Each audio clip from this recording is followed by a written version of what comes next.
सूत्र, त्याचं दुसरं नाव आहे मोक्षशास्त्र. त्यामध्ये आपण पाहिलेलं आहे पहिला श्लोक म्हणजे भूमिकेचा. आता दुसरा श्लोक सांगतोय. सिद्धे जयप्रसिद्धे जो विहाराहना फलं पत्ते वंदिता अर्हन्ते ओच्छम् आराहना कमसो.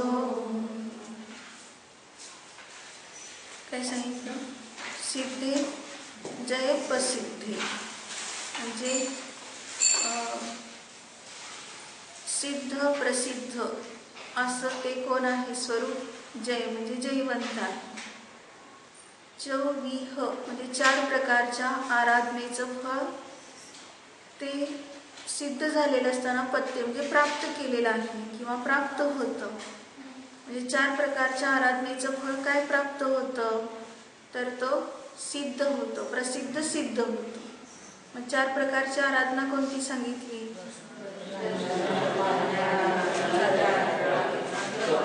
हां, म्हणजे दर्शन, ज्ञान, चारित्र्य आणि तप. मग त्यात पहिल्यांदा कोणतं घेतलं? दर्शन आराधना घेतली. का दर्शन आराधना घेतली? सम्यक दर्शन प्रमुख आहे. सम्यक दर्शन नसेल तर आराधनेचं फळ मिळणार नाही. दर्शनाची आराधना करायचं म्हणजे काय आहे तर आराधना. आ म्हणजे चहू बाजूने, राधना म्हणजे सिद्धी, चहू बाजूने सिद्धी, त्याला म्हटलं आराधना. मग दर्शन आराधना म्हणजे कशाची सिद्धी आहे तर आपला स्वभाव जसा आहे तसंच जाणीवेत घेणं ह्याची सिद्धी आहे. कारण आजपर्यंत अनादी काळापासून स्वभावाला जसे तसं जाणलेलं नाही, म्हणून दर्शन आराधनाचं फळ आपल्याला मिळालेलं नाही. दर्शन आराधना केली नाही तर त्याचं फळ अतिंद्रिय आनंद प्राप्त होत नाही. त्यानंतर ज्ञान आराधनेचं फळ काय आहे? ज्ञानाची आराधना केली पण सम्यक ज्ञानाची केली नाही. म्हणजे दर्शन म्हणजे सम्यक दर्शनपूर्वक जर सम्यक ज्ञानाची आराधना केली तर काय होत आहे तर भेद विज्ञानपूर्वक कोणतंही कार्य सफल होत आहे. कारण का तर भेद विज्ञान नसताना फक्त आराधना म्हणतो त्याला, पण ती आराधना नसून विराधना आहे. ती विराधना कशी होते? कारण स्वभावाच्या विरुद्ध जाणतं. स्वभावाच्या विरुद्ध जाणणं ह्यालाच काय म्हणायचं? विराधना. आणि स्वभावाच्या अनुसारे जाणणं ह्याला म्हणायचं आराधना. म्हणून भेद विज्ञानाची आराधना, ज्ञानाची आराधना म्हणजे भेद विज्ञानाची आराधना. कारण ज्ञानाला पवित्र ठेवायचं. ज्ञानामध्ये राग द्वेष विकारी भाव नाही आणि त्यात मिसळून पाहिलं तर ती ज्ञानाची आराधना होत नाही. म्हणजे परद्रव्यातून मला आनंद मिळतो ही ज्ञानाची काय झाली? विराधना झाली.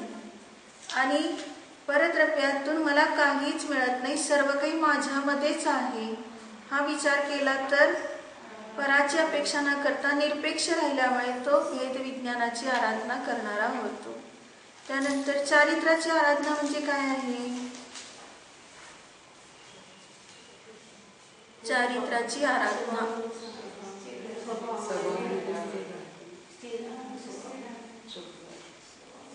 चारित्र्य म्हटलं की स्थिर म्हणतो त्याला. तर उपेक्षा भाव वितरागता ही जशी जशी प्रगट होते तसं तसं आपोआप त्याचं काय होत आहे चारित्र्य मोह गळून पडतो. म्हणजे मोह चारित्र्य मोह काय करतो? अविरतीचे परिणाम करतो. आणि त्या परिणतीमध्ये काय होत आहे? विषय कशाची सतत संगती राहते. म्हणून चारित्र्य म्हणजे ती चारित्र्याची विराधना होते. आणि पावलं पावली आता जे आपण शुद्धोपयोगाला सोडून जे वर्तन चाललंय ती सगळी चारित्र्य गुणाची विराधना चालली.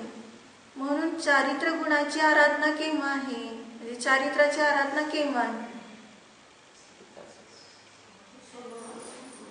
क्रोध मान माया लोभ केलं तर ती चारित्र्याची विराधना. आणि स्वभावाच्या अनुसारे प्रवर्तन केलं तर ती चारित्र्याची आराधना आहे.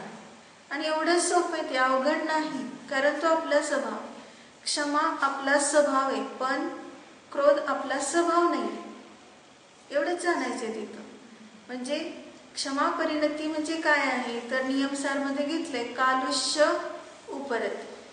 म्हणजे कलुषतेचं उपरम होणं, उपरम म्हणजे थांबणं, कलुषताच उत्पन्न न होणं. काही ठिकाणी असं घेतलंय पंचास्तिकामध्ये वगैरे, कलुषताच उत्पन्न होत नाही तर त्याला काय म्हणायचं? क्षमा. कलुषता उत्पन्न होऊन नंतर क्षमा मागितली तर ती उत्कृष्ट क्षमा नाही. पण माझ्यामध्ये कलुषताच उत्पन्न होत नाही, असा माझा स्वभाव आहे, असं चारित्र्य गुण जाणला तर काय होत आहे? चारित्राची आराधना होत आहे, विराधना होत नाही.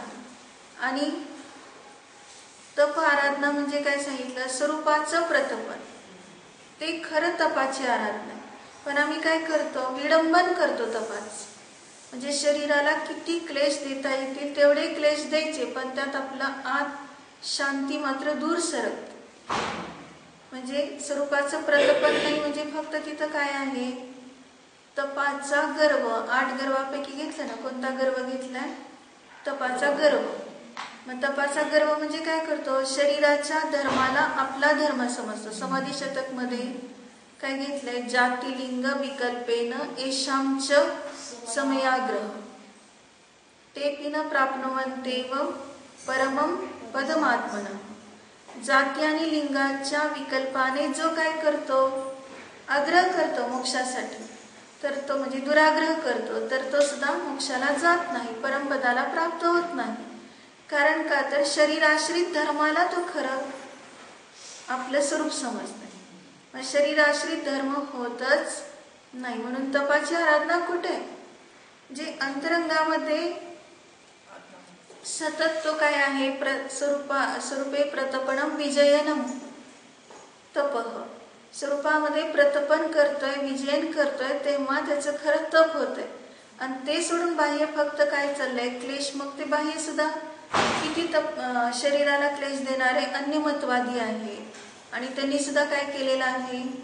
त्यात धर्म समजलेला आहे. जसं एक उदाहरण सांगितलं ना, की 2 संन्यासी असतात आणि दोघांना 2 विद्या सिद्ध झालेल्या असतात, पण एका संन्यासाला गर्व असतो आणि त्याला असं वाटतं की आपली विद्या दाखवावी यांना.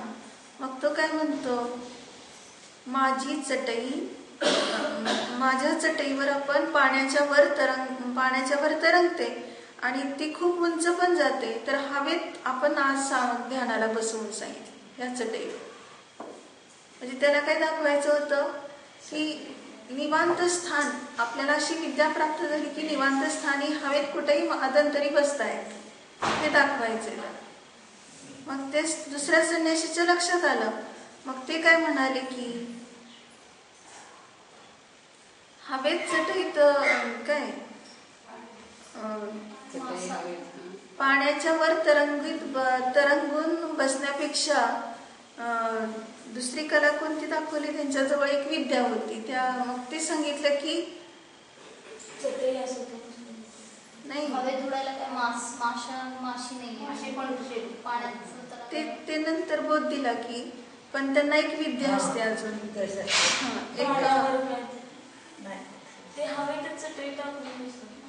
मग ते दुसरे संन्यासी असतील हवेत चटई टाकून बसणारे, आणि पहिले असतील पाण्यावर तरंगत असत. मग त्यावेळेस ते म्हणाले की त्यापेक्षा अजून उंच जाता येईल आपल्याला, म्हणून त्यांनी हवेत अशी चटई उडवली की तिथं जाऊन थांबली ती. आणि मग त्यावेळेस त्यांच्या लक्षात आलं की आपल्यापेक्षा ह्यांच्याजवळ किती उत्कृष्ट विद्या, आपण एवढ्याशा विद्येला काय करतोय? गर्व करतोय. मग त्यावेळेस ते म्हटले तुमची पण खरी विद्या नाही, माझी पण खरी विद्या नाही. माशाला पण पाण्यात तरंगता येते आणि माशीला पण हवेत उडता येते, मग त्यापेक्षा आपण वेगळं काय केलं. म्हणून काय आहे की या ठिकाणी याला तप म्हणायचं नाही. जसं शुभचंद्राचार्य ज्ञानार्णवाचे करते आहेत, रचयिता, आणि दुसरे कोण त्यांची बंधू होते? भर्तृहरी. मग भर्तृहरीने काय केलेलं असतं? दोघे सख्खे भाऊ आहेत. भर्तृहरीने तापसी वेश घेतलेला आहे आणि ह्यांनी दिगंबर मुनिवेश धारण केलेला आहे. त्यांनी सम्यक आराधना केली, त्यांनी मिथ्या आराधना केली. कोणी? भर्तृहरी. मग 12 वर्ष त्यांनी तप केल्यानंतर काय प्राप्त केलं? रस. म्हणजे असा एक रस विद्येने सिद्ध केला की तो रस कुठेही टाकला तरी सोनं होते. तर अशा रीतीने त्याला इतकं हे झालं की आपण खूप श्रीमंत झालोय आणि आपली विद्या खूप चांगली फलीभूत झाली आहे असं त्याचा तो गर्व करत असतो. माझी तपश्चर्या उत्कृष्ट आहे. आणि सगळ्यांच्या तोंडून काय ऐकायला मिळालंय की आपला भाऊ जो शुभचंद्र आहे तो तर नग्न, त्याच्या अंगावर एक वस्त्र सुद्धा नाही आणि तो दरिद्रासारखा इकडून तिकडे फिरतोय आणि कोणाच्या तरी घरी जाऊन भिक्षा मागून खातोय. म्हणजे तो किती त्याने पण माझ्यासारखीच तपश्चर्या घेतली, परंतु म्हणजे घर सोडलंय, परंतु तो दरिद्री झाला आणि मी श्रीमंत झाले असं त्याच्या मनामध्ये असतं. मग त्याला दया येते. तो दयेने काय करतो, आपल्या शिष्याजवळ एक रसाचं कुपी देतो आणि सांगतो की एवढी कुपी तुमच्याजवळ ठेवा, असं त्यांना विनंती करायची की जेणेकरून तुम्ही जीवनभर मालेमाल राहाल. पण त्याच्याकडे ते पाहा सुद्धा नाही, त्या शिष्याकडे, त्या कुपीकडे. अगदी इतकं ते आपल्या स्वभावात असतात आणि ते पाहून तसे शिष्य परत येतात नाराज होऊन. आणि मग ते शिष्य सांगतात की असं असं त्यांनी पाहिलं सुद्धा नाही, ह्याचा चमत्कार काय ऐकलं सुद्धा नाही, डोळे सुद्धा उघडून पाहिले नाही. मग ते काय केले, स्वतः गेले रसकुपी घेऊन. आणि स्वतः गेल्यानंतर आता ते विनंती करतात, हे ग्रहण करा आणि खूप तुम्हाला म्हणजे आनंदी जगाल, एवढे क्रुश झालेले आहात, काही नाही तुमच्याजवळ, एवढं तरी रसकुपी ठेवली तरी खूप फायदा होईल. म्हणून तिथंच मातीमध्ये थोडंसं रस सांडून दाखवतात, तर सोनं झालेलं पहा म्हणतात. मग शेवटी त्यांच्या मनात आलं की आलाच हा आपल्याजवळ आणायचे, तर त्याला तर संबोधन करणं आवश्यक आहे, कारण तो मिथ्या तप करतोय आणि काय त्याचं फळ मिळत नाही, फक्त रसकुपीवर तो संतुष्ट झालाय. म्हणून त्यांनी काय केलं, एक केवढा मोठा पर्वत होता, त्या पर्वतावर जे राहत होते तर त्या पर्वताला फक्त एक आपले किंचित थुंकी लावली, म्हणजे किंवा टाकली थुंकी, तर त्या थुंकीने संपूर्ण पर्वत काय झाला, सुवर्णमय झाला. काय दाखवलं त्यांनी, आपलं गर्व नव्हता किंवा आपलं काही विशेषता दाखवायची असं काही नव्हतं. फक्त त्याला काय दाखवायचं आहे की तू फक्त रससिद्धी करण्यासाठी 12 वर्ष घालवले, मी काही त्यासाठी काही तप केलेलं नाही सोनं करण्यासाठी. सहसिद्धी कशी झाली, हा मलमूत्रातून, मला शरीराच्या मलातून सुद्धा ते सोनं होते. कारण हे जसं स्पर्शरस गंधवर्णे तसं ते सुद्धा काय आहे, स्पर्शरस गंधवर्णे. घरात काय कमी होतं की ज्याला सोडून तू इथं ते सिद्ध करायला आलास का, ते सिद्ध करण्याचं आपलं ध्येय होतं का. आपण सगळं कंचन म्हणजे आणि कामिनी ह्यांचा त्याग करून खरं तर आपण आपल्या साधनेसाठी इथं आलेला आहोत आणि तू तर कशात अडकलायस, सोनं नाणं वगैरे ह्याच धनामध्ये अडकलाय. हे काय आपलं स्वरूप आहे का, तू तर ह्याच्यापासून कसं आहे, भिन्न आहे, तुझा आत्मा ह्याच्यापासून वेगळा आहे. असं खूप त्याला संबोधन केलं की ते खरं तप नाही, ज्यामध्ये एखादी कुठली तरी परवस्तू तुझ्या दृष्टीत राहील आणि त्यासाठी जे काही तू कष्ट घेशील तर त्याला तप म्हणायचं नाही. स्वरूपात राहिल्यानंतर जो अतिंद्रिय आनंद भोगतो आणि त्यावेळेस बाहेर आपोआपच ह्या शरीराविषयीची विकल्प संपतात, परद्रव्याविषयीची विकल्प संपतात, तर ते खरं तप आहे. मग तेव्हा त्याच्या लक्षात आलं भर्तृहरीला की आपण किती चुकलो, 12 वर्ष वाया घालवलं आणि ह्याने किती कमवलेलं आहे. बाहेरून दिसते दिगंबर वेश, काहीच नाही ह्याच्याजवळ, पण हा किती महान वैभवशाली आहे, कारण त्याने आपल्या आत्म्याचे अनंत गुणांचं वैभव पाहिलंय. म्हणजे हेच दाखवणारं तत्वार्थ सूत्र आहे. काय दाखवलं, तत्वार्थ सूत्रामध्ये निज वैभव दाखवायचे, 7 तत्वामध्ये एकत्व जीवत्व पाहायचे आणि ते पाहिलं तर काय होणार आहे, आनंदाची प्राप्ती होणार आहे. म्हणून इथं काय सांगितलंय की क्रमाने ह्याचं फळ आम्ही सांगतोय, म्हणजे सांगणार आहे. म्हणजे प्रत्येक आराधनेचं फळ मिळालं तर खरी आमची आराधना. दर्शन, ज्ञान, चारित्र्य, तप हे 4 सांगायला झाले विस्तार रुचीवाल्यांना, पण तसं पाहिलं तर एक आत्मा सामान्य रूपाने पाहिला तर त्याच्यामध्ये सर्व काही समाविष्ट झाले, सर्व आराधना आलेल्या आहेत. कारण का तर ते समजत नाही म्हणून विस्तार रुचीवाल्यांना हे 4 भेद करून सांगितले. संक्षिप्त सांगितलं असतं तर काय आहे, जसं त्या 8व्या गाथेत सांगितलं ना समयसारच्या, की म्लेच्छांच्या भाषेतच सांगावं लागतं तर त्याला कळतंय तत्वज्ञान. म्हणजे म्लेच्छाच्या भाषेत सांगितलं तर कळतं, स्वस्ती असा आशीर्वाद दिला तर कळलं नाही संस्कृत भाषा. मग त्याला काय केलं, उदाहरण दिलं ना की त्यावेळेस त्याला सांगितलं तुझं चांगलं हो, कल्याण हो, त्याच्या भाषेत सांगितलं. तर तो इतका आनंदाने नाचू लागला, त्याच्या डोळ्यातून आनंदाच्या अश्रुधारा वाहू लागलेल्या आहेत. म्हणजे त्याला अनुभव झाला की मला ह्यांनी काय म्हटलंय ते. आणि तसं या ठिकाणी आत्मा म्हणजे काय हे जर कळलं तर काय आहे, त्याच्या भाषेत जरी सांगितलं, व्यवहारनयाच्या भाषेने जरी सांगितलं तरी काय दाखवून द्यायचंय, निश्चय दाखवून द्यायचंय. म्हणजे त्याचा आत्म्याचं स्वरूप हे दाखवून देणं प्रयोजन आहे. तसं या ठिकाणी आराधना सांगितलं तरी त्याचं फळ काय दाखवून देणं प्रयोजन आहे, मोक्ष. मोक्ष म्हणजे सुटका, मोक्ष म्हणजे स्वतंत्रता. पारतंत्र्यात अडकलेला अनादी काळापासूनचा हा जीव आहे. खरा गुलाम कोणता आहे? आम्हाला काय वाटतं की कोणीतरी पकडून काहीतरी काम सांगितलं तर गुलाम झालो आम्ही, खूप वाईट वाटतंय. अरे ते गुलामी नाही, ही परिणामातली गुलामी आहे. जसं ते तारामती, हरिश्चंद्र आणि कोण त्यांचा मुलगा रोहिदास, हे गुलामाला विकले गेलेले. मग त्यावेळेस ती तारामती सारखी चिंता काय करते, माझा मुलगा लहान आहे आणि मला जिथं विकलं जाईल, म्हणजे गुलाम जे घेतील त्याच गुलामाने माझ्या मुलाला घ्यावं. म्हणजे माझी दृष्टी सतत कुठं राहील, रोहिदासावर राहील, की जेणेकरून मला तेवढं तरी दुःख होणार नाही वियोगाचं. तो कसं करत असेल, त्याला कसे लोक राबवत असतील, काही खायला देत असतील की नाही, अशीची तिला चिंता होती. आणि त्यामुळं ती गुलामाला काय विनंती करत होती की मला जिथं विकलं जाणार आहे तिथंच माझ्या मुलाला घ्या. तर त्या गुलामाने उत्तर काय दिलं, ते काय आमच्या हातात नाही, जिथं विकलं जाईल तिथं जावं लागेल. आणि योगायोगाने जिथं तारामती विकली गेली तिथंच काय झालं, मुलगा पण गेला, म्हणजे तिच्याबरोबरच राहिला.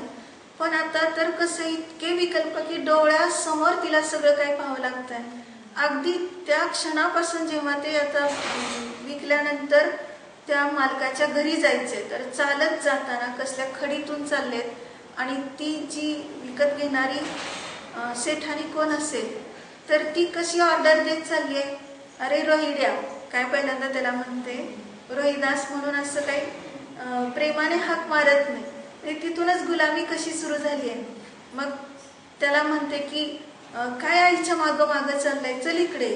पहिल्यांदा आईपासून तोडलं त्याला. मग त्याला कधी अशी सवय नाही.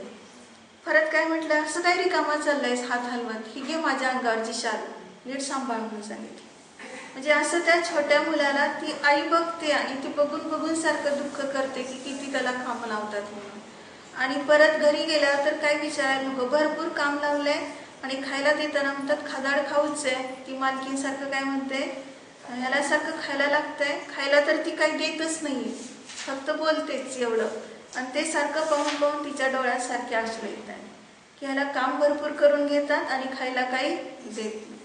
मग कशासाठी उदाहरण सांगितलं हे, तर ही आपल्याला गुलामी वाटते, पण त्याच्यापेक्षा आपण परिणामामध्ये काय काय विचार केले ती केवढी मोठी गुलामी आहे, त्याचंच हे फळ आहे. म्हणून हे 4 आराधनेचं फळ सांगतात, आत्म्याची विराधना करण्याचं हे फळ मिळालं. अरे रे असं म्हणून आपण दुःख करतो, किंवा ती आई ती मुलाचा पक्ष घेऊन आईसारखी दुःखी होते. पण हा विचार केला का की कुठल्या विराधनेचं हे फळ मिळतंय, तर मीच असे देवशास्त्र गुरूंची विराधना केली, मीच आपल्या आत्म्याची विराधना केली, स्वभावाला जाणलं नाही, मिथ्या परिणती केली, परद्रव्यातून आनंद मिळतो असा विचार केला आणि त्याचंच हे फळ काय आहे, मला असं हे सर्व भोगावं लागत आहे. किंवा आपल्या संयोगात येणाऱ्याला सुद्धा आपण सारखं पाहून पाहून दुःखी होतो. मग ते पण आपल्याला का असं पाहावं लागतंय, तर पुरभवा सुद्धा तिच्या पापाची अनुमोदना केली, म्हणून संयोगातल्या लोकांना पाहून सुद्धा हा काय होतो, दुःखी होतो. मग आता त्याच्यातनं सर्वातनं सुटायचं आपल्याला, तर काय केलं पाहिजे, सतत स्वभावाला जाणलं पाहिजे. स्वभावाला जाणलं तर कुठल्याही प्रकारचा विकल्प राहत नाही, दुःख राहत नाही, आकुलता राहत नाही. इष्ट